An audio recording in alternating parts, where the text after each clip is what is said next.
we've been hearing so much from all the tech gurus on what they expect AI will bring in 2026. From your lens at Wipro, what are the kind of things you're building up for and you're expecting will happen over the next 12 months? Look, a couple of things, Rahul. One, I certainly see 26 being a year where organizations, enterprises, customers that we serve moving more and more from a piloting vantage point to more of a scaling vantage point, productionizing vantage point. I think that's one big thing that you clearly see happening. The intent to leverage AI to drive disruption in the way you serve your own business as well as your end customers is dramatically changing.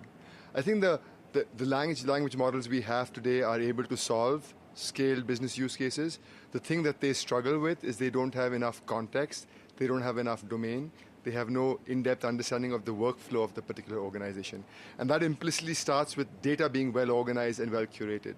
So there's a huge opportunity as to how do you infuse specific context and specific domain and specific workflow understanding of organizations into that to make it relevant to really drive production scale. So I find that presents a huge opportunity for companies.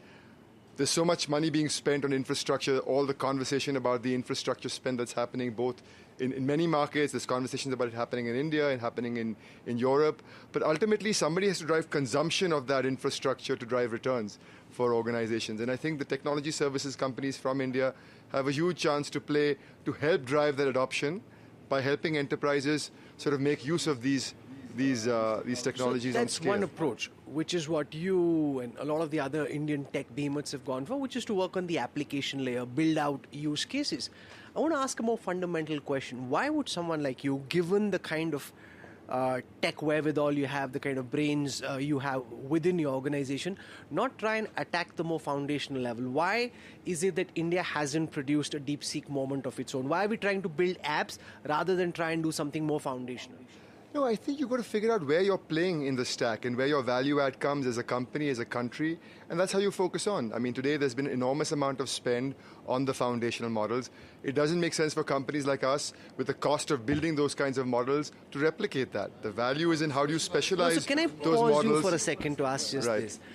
That if everyone like you in India takes the same approach, or most people take the same approach, especially the ones who've got the cash flows to be able to invest, then where does India produce the kind of breakthrough technology that's coming out of Silicon Valley or now even out of China? Right. But I'm saying, how do you sort of channelize the value that's coming out? So the value is in building highly specialized small language.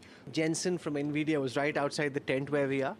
And when he was speaking at his session at the World Economic Forum, he again made the point about the need for countries to build out their own AI. The fact that data sovereignty is a real challenge, the fact that you want your intelligence to be captured in your AI models. Stepping out of your corporate lens and just looking at it as a country, what do you make of the approach that we've taken on AI in trying to build out some of this infrastructure which will be required for the next several years from now? Yeah. No, I think it makes sense. I think it makes sense for us to be playing across different elements of the stack. We'll also have to decide where we invest more versus invest less. You can't invest arguably equally in each of the layers of the stack. As I was saying earlier, I think there's a huge opportunity for India to build highly specialized small language models, right, in areas of expertise that we want to build. There's a huge opportunity to build multilingual models, as I said. There's a huge opportunity for India to become the sort of scale deployment engine for the world. There's a huge opportunity for India to build talent for AI in the world. That's one of the biggest challenges today. We don't have enough talent that is AI ready. And how do we think about that? One of the things that became a big debate here is whether India's missed the AI bus. So a couple of the commentators globally said India's missed the AI bus. The Indian IT minister took umbrage to it and tried to say that we're the third AI power. Are we really an AI power, or are we just trying to play catch up? Well, the AI bus is still very early, right? A lot of the investments have happened in the infrastructure layer. They haven't happened in the adoption layer.